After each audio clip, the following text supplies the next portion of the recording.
After the apocalypse, there's no food, no transport, no power.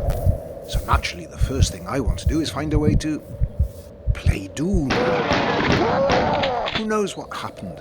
Was it a bomb, an asteroid? Maybe the aliens landed, or the zombies took over. Whatever it was, the world as we knew it has gone. I tried logging onto the internet. The internet wasn't there. There's no TV, no radio. Well, someone's struggling to get across on a shortwave band, but I can't make out what they're saying. The world is quiet. I'm on my own. Luckily, I used to be a Boy Scout, and the one thing that's drilled into every Boy Scout is be prepared. So I am, which is why after months of super advanced research and development, I built this Cyberdeck, my apocalypse-proof computer.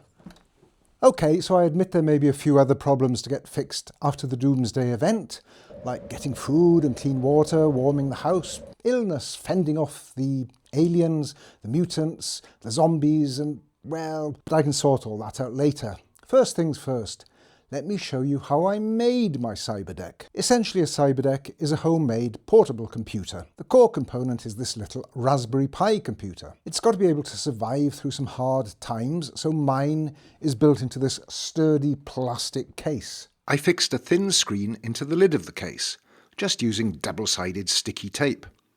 The Raspberry Pi goes here.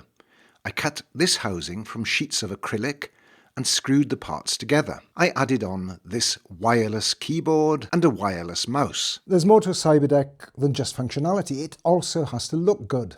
Not flat, slick and boring like a regular laptop. More like something you'd see in the world of Mad Max or Blade Runner or The Matrix, depending on your science fiction preferences. I've opted for dark and chunky.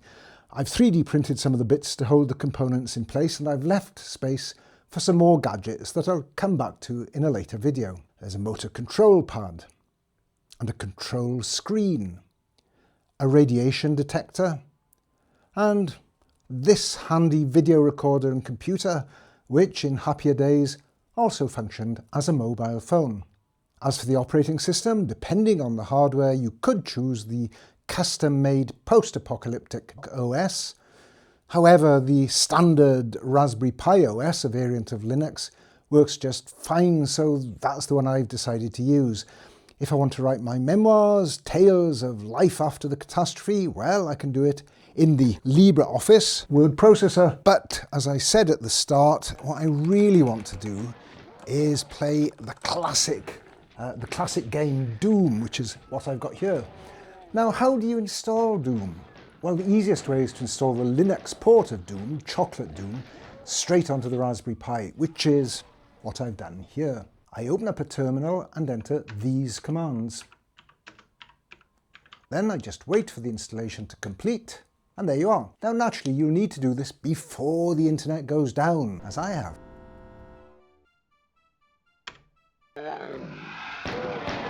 But how is this all powered? Well, in this case, the power is supplied by this. This is my power bank, and it should keep the Cyberdeck running for anything up to about 12 hours, which sounds fine, apart from one thing. How do I recharge the power bank? After the apocalypse, there will be no mains power, so I can't just plug it into a wall socket to charge it. That means I'm going to have to generate the power myself. But how? Wind power? Solar power? A hand crank? You can certainly buy hand cranks for this sort of job, but I'd have to do an awful lot of cranking to generate anything like a usable amount of power. You can buy portable solar units too, but we don't always get a lot of sun in Britain, so I'm not really sure how effective they would be either. To be honest, I haven't decided what the correct solution is yet. If you've got any ideas, please let me know in the comments down below.